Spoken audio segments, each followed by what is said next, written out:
মুসলিম প্রধান দেশ পাকিস্তানের একটি শহরে মুসলমানদের প্রবেশ নিষিদ্ধ। এই রহস্যময় শহরে মুসলিমরা পাও রাখতে পারেন না। কিন্তু কেন? এই শহরে রয়েছে এমন অদ্ভুত নিয়ম। কিন্তু প্রশ্ন, কারা থাকেন এই শহরে? তারা কোন সম্প্রদায়ের মানুষ? মুসলমানদের প্রবেশ করতে না দেওয়ার কারণটা আসলে কি? পাকিস্তানের খুব কম নাগরিকই জানেন এমন শহর রয়েছে তাদের দেশে। মূল পাকিস্তান থেকে বিচ্ছিন্ন হয়েও ঝাঁ চকচকা এই শহর।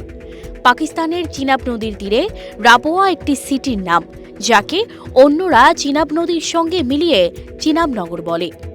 চিনোট জেলায় অবস্থিত এই শহরটি সারা বিশ্বের কাদিয়ানি তীর্থ হিসেবে পরিচিত।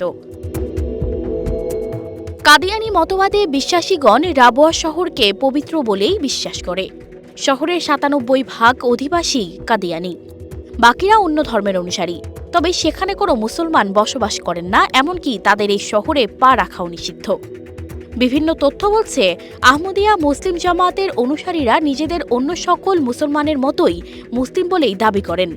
তারাই কাদিয়ান নামে পরিচিত অনেকের কাছে।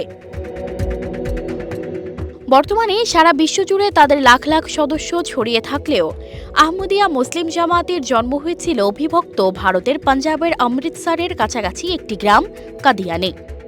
এই সম্প্রদায়কে নিয়ে বিশ্বের অনেক দেশেই বিরোধ রয়েছে। তবে পাকিস্তানের বুকে তারা নিজেদের মতো করে গুছিয়ে নিয়েছে এই শহর। কাদিয়ানি জামাত ১৯৪৮ সালে ভারত থেকে তাদের সদর দপ্তর পাকিস্তানে স্থানান্তর করে। সে সময় চিনাব নদীর তীরে ভূখণ্ড কিনে গড়ে তোলে নিজস্ব শহর। বর্তমানে এই চিনাবনগরে ৭০,০০০-এর অধিক পরিবার বসবাস করে। রহস্যময় এই নগরীর জীবনযাত্রার মান অত্যন্ত উন্নত। নিউ ইয়র্ক টাইমসের এক প্রতিবেদনে বলা হয়েছিল, এই শহরের জীবনযাত্রার মান পশ্চিমা বিশ্বের যে কোনো শহরের সমমানের। পাকিস্তানের সাধারণ মানুষ যা কল্পনাও করতে পারে না। রাবোয়া শহরের বাসিন্দাদের সবাই আর্থিকভাবে সচ্ছল। সানজিদা রহমান, প্রবাস খবর।